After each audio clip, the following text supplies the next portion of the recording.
Hello po mga sweet! Today is February 14, Valentine's Day at the same time. Ngayon po ang araw ng last day nitong sinicelebrate ng Chinese New Year. Kasi pag nagsiselebrate po sila dito ng Chinese New Year, isang linggo po. Kaya simula noong 8 hanggang 14 ang kanilang celebration ng Chinese New Year. So may bago po silang pamahiin ngayon na pag starting ng Chinese New Year's Day, magsasampay po ng pera. So ang pinakamalaking halaga ay symbol yan ng month, 30 ay 30 days in a month. So yung 1,030 na piraso, isasampay mo dyan. Tapos, yung 504 na piraso lang dahil yan po ay symbol ng 4 weeks in a month. Tapos, yung 100 po ay 7 lang kasi 7 days in a week. Yan po yung sinisimbol nila na pangpaswerte, laki-laki daw.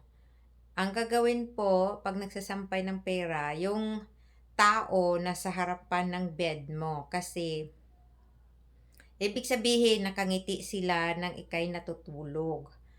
Parang nagdadala sila ng come in sa pamamahay mo, sa kwarto mo dahil nagbabantay sila sa iyo habang natutulog ka. Ayan yung kasabihan nilang bagong pamahiin ngayon.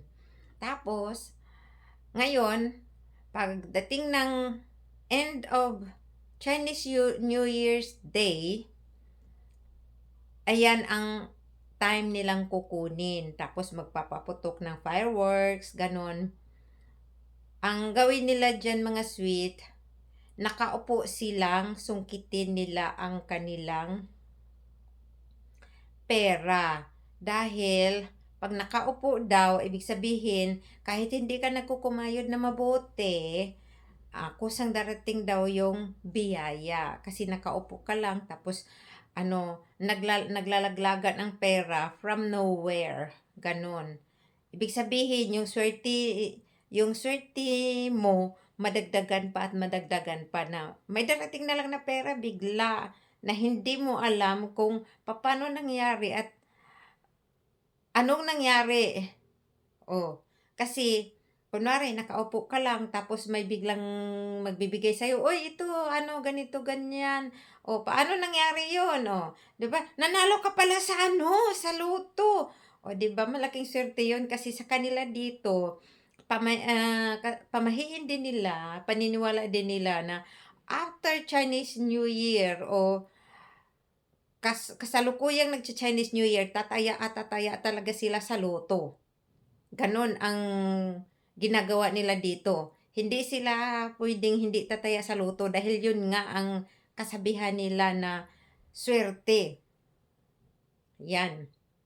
Kaya po mga sweet, ako po gumagaya-gaya lang po sa kanila. Ayan po ay galing po sa fortune teller madami. Kaya yan lang po ay ginagaya ko. In case wala naman ding mawawala pagka gagaya tayo o maniniwala tayo, wala namang mawawala. So kailangan daw ang isasampay mong pera, totoong pera, pero sa akin hindi yan totoo, mga fake yan. Subok-subok lang, malay mo aapekto, malay mo sasabihin ni Buddha, kawawa ka naman, kawawa naman ikaw, Inday, fake yung inaalay mo, naghahalad-halad ka ng fake kasi wala ka bang pera na totoo, so bibigyan kita, ganon.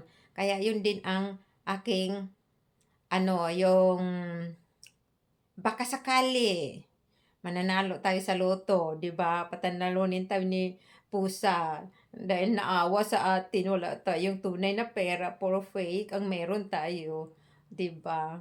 Maraming salamat mga sweets. Sana'y gayahin niyo rin para tayo magkaroon ng swerte. Thank you so much.